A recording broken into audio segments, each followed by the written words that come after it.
Hi hello, आम्ही सगळे आलो आहोत पूर्ण नाशिक जिल्ह्यातून. तसं बघायला गेलं तर नाशिक सिटी आणि ग्रामीण भागातून आम्ही सगळे आलो आहोत. म्हणजे काही सिन्नर असेल, सटाणा असेल, मालेगाव असेल.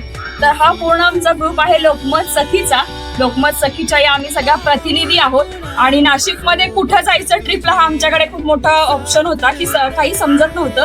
पण आमच्याकडे पाटील सरांनी एक चांगला ऑप्शन दिला की आमच्याकडे तळ्याची वाडी हे एक ऑप्शन आहे आणि आपण तिथं जायचं आहे. पण तळ्याची वाडी किती लांब आहे काय काहीच माहिती नव्हतं. पण सचिन सरांनी आम्हाला इथे घेऊन आलं. इथे आल्यानंतर आम्हाला पहिल्यांदा कन्फ्युज झालं की अरे काय कसं जायचं कुठं जायचं.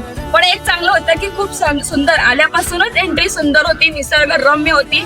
आल्यानंतर आमचं चांगलं वेलकम करण्यात आलं, नाश्ता वगैरे दिला. त्यानंतर पाटील सर आहेत त्यांनी आम्हाला तळ्याची वाडी हे नाव का पडलं याची माहिती दिली आणि यानंतर सगळ्यात सुंदर उदाहरण दिलं ते माहेरपणाचं. म्हणजे आम्ही या सगळ्या लोकमत परिवारातील आहे आणि आमच्या माहेरी आल्यासारखं फील होत होता आणि तो खऱ्या अर्थाने इथे साध्य झाला. आम्हाला खरंच असं वाटलं की जेव्हा एक मुलगी आपल्या माहेरी जाते, माहेरी गेल्यानंतर तिला कुठलंही टेन्शन नसतं, ती पूर्ण आनंद विसरून म्हणजे सगळं टेन्शन विसरून जसा आनंद करते तसा आम्ही आज इथे आनंद केला आहे. त्याबद्दल या सगळ्याच तळ्याच्या वाडीच्या टीमचं जेवण म्हणायला गेलं तर जेवण म्हणजे सकाळच्या चहापासून नाश्ता जेवण सगळं अतिशय सुंदर होतं.